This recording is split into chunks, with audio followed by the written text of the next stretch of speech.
लाखो वर्षापूर्वी झालेल्या ज्वालामुखीच्या उद्रेकातून हा आपला कणखर महाराष्ट्र तयार झालेला आहे।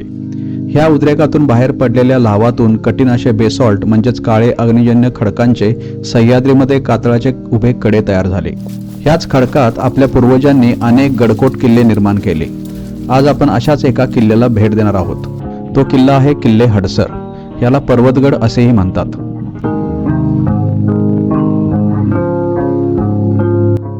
नाणेघाट हा प्राचीन व्यापारी मार्ग आणि ह्याच मार्गावर लक्ष ठेवण्यासाठी जीवदण, चावण, निमगिरी, शिवनेरी, हडसर अशा किल्ल्यांची निर्मिती केली आहे। त्यामुळे जुन्नर परिसर हा दुर्गबळवंतीसाठी विशेष प्रसिद्ध आहे।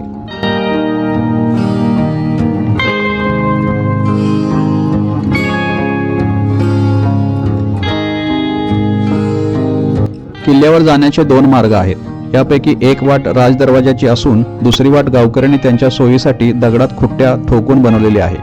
तिला खुट्टीची वाट असेही म्हणतात। कोणत्याही वाटेने गडावर पोहोचण्यासाठी हडसर या गावी यावे लागते, जे जुन्नर पासून 15 किलोमीटर आहे।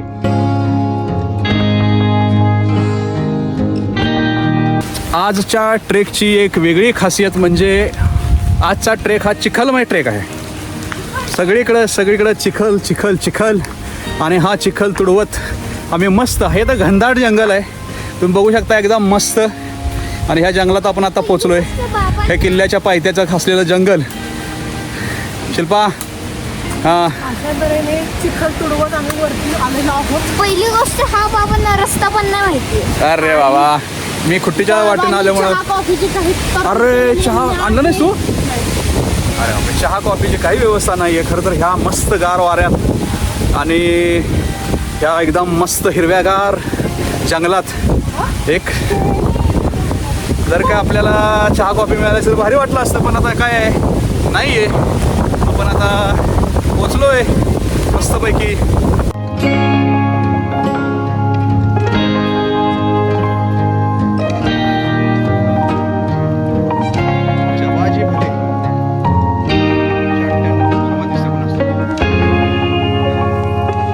जराशी सपाटीची पायवाट झाल्यानंतर, चिखल वगैरे तुडवल्यानंतर आता जरा असं चढण चालू झाली किल्ल्याची। आता आपण हे किल्ल्याची चढण चढायला चालू केलं आहे। इथून पुढे एक अर्धा पाऊण तासात आपण किल्ल्याच्या वरती जाऊ।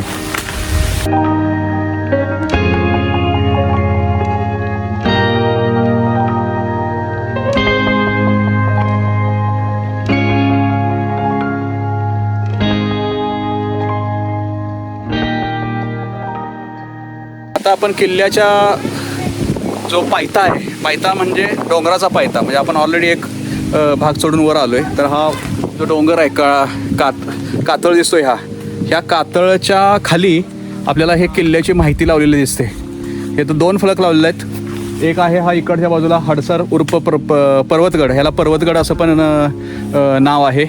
तर हे तर दोन फलक लावलेले आहेत, आपण ते वाचूया, काय लिहिलंय बघूया।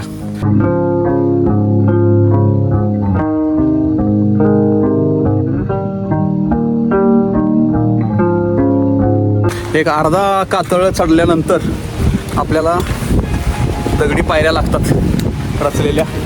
तर हे अशा पायऱ्यांचा मार्ग आहे आणि मगच हा कातळातल्या कोरीव नाही, पण दगड रचलेल्या पायऱ्या आहेत। वरती गेल्यानंतर कातळ कोरीव पायऱ्या आहेत।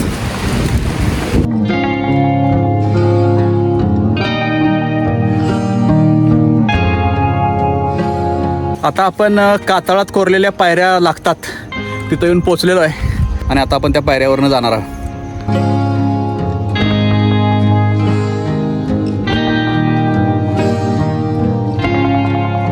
आणि ह्या मस्तपैकी किल्ल्यावरच्या कातळ कोरीवच्या पायऱ्या आहेत त्या ह्या आहेत। खूप छान पायऱ्या कोरलेल्या आहेत आणि त्याच्या बाजूला रेलिंग पण लावलेलं आहे, कारण बाजूला खूपच एकदम फॉल आहे त्यामुळं।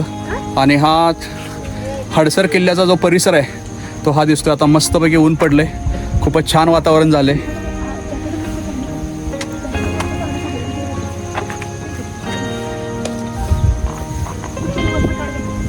दगडात कोरलेल्या पायऱ्या आणि प्रवेशद्वार पाहिल्यावर त्या काळातील स्थापत्यकलेची कल्पना येते। आज आपण सहजपणे या पायऱ्या चढतोय, पण शेकडो वर्षापूर्वी हा मार्ग तयार करणाऱ्या लोकांनी किती मेहनत घेतली असेल याचा अंदाज लावता येत नाही।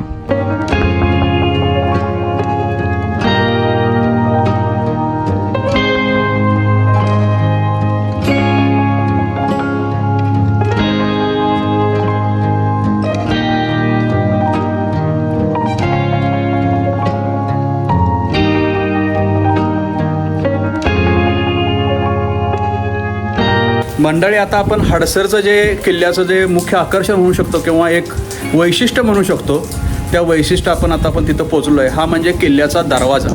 किल्ल्याचा मुख्य दरवाजा हा आपल्या पाठीमागं दिसतोय, हा असा आहे. हा किल्ल्याचा दरवाजा कम्प्लिटली हा पाषाणात कोरून तयार केलेला आहे. बघितला, हा दरवाजा आहे, हा कम्प्लीट पाषाण कोरून तयार केलेला आहे.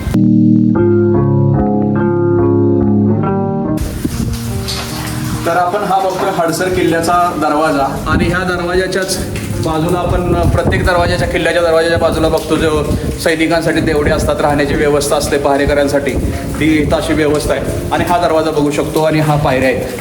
ह्या पायऱ्या बघितल्या तर हा कम्प्लीट खडकात कोरलेल्या पायऱ्या आहेत. आणि समजा जर शत्रू ह्या दरवाजातून इथंपर्यंत आलाच तर शत्रूवरती हल्ला करण्यासाठी एक वेगळी व्यवस्था आहे. तर ती म्हणजे हे किल्ल्याच्या वर बघितलं का,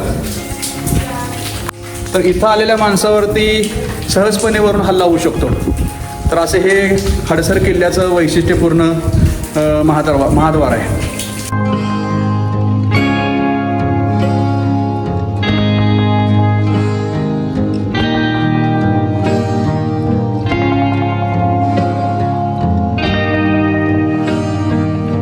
आता आपण आलोय ह्या किल्ल्याच्या दुसऱ्या दरवाजाकडून. पहिला दरवाजा जसा दगडात कोरलेला आहे तसाच दुसरा दरवाजा दगडात कोरलेला आहे. पहिल्यापेक्षा दुसरा दरवाजा हा थोडासा अजून रेखीव दिसतो आपल्याला. तर हा दुसरा दरवाजाचा हा कोरलेला हा दिसतोय, हा खूपच छान आहे. आणि आतमध्ये आल्यानंतर जसा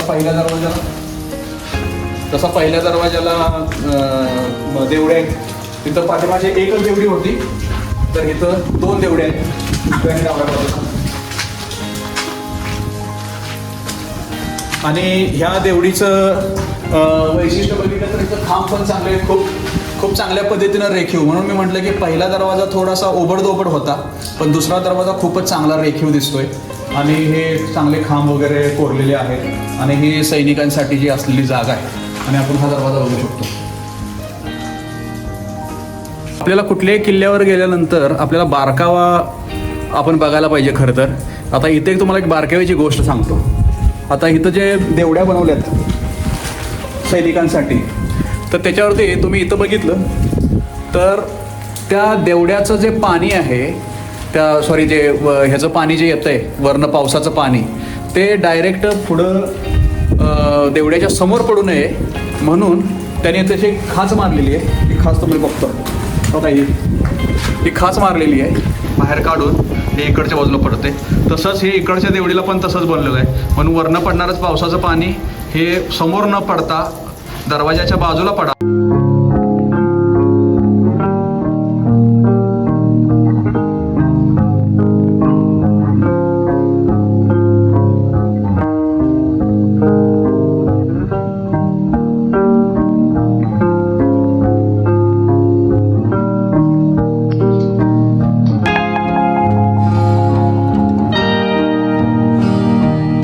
आणि हे किल्ल्यावरून दिसणारं माणिक डोह जे धरण आहे, त्या धरणाचं बॅक वॉटर पण दिसते आपल्याला पूर्णपणे. आपण आता किल्ल्यावरती आल्यानंतर जे दरवाजा आहे, त्या दरवाजातनं आल्यानंतर डाव्या बाजूला किल्ल्यावर जाणारी वाट आहे, उजव्या बाजूला अजून एक टेकडी आहे. ज्या दोन्ही टेकडीच्या मध्ये ज्या पायऱ्या आहेत तिथं हे त्या टेकडीवर आल्यानंतर खालूनच आपल्याला हा एक मंदिर सदृश्य काहीतरी भाग दिसला. हा मंदिराचा कळस असू शकतो किंवा काय माहिती नाही आहे, कळस किंवा काय समाधीचं आहे काय माहिती नाही आहे. तर ते दिसल्यामुळं आम्ही इकडं आलो. खूप जोराचा पाऊस असल्यामुळे आपल्याला पूर्ण गड हा फिरता येत नाही. त्यामुळे पुन्हा कधीतरी आपण ह्या गडास भेट देऊ आणि निवांतपणे किल्ला बघू. हा किल्ला चढताना जितकी मजा आली तितकीच उतरताना सावधगिरी महत्त्वाची. विशेषतः पावसाळ्यात कातळ आणि पायऱ्या घसरड्या होऊ शकतात, त्यामुळे थोडी जास्तच काळजी घ्यावी लागते.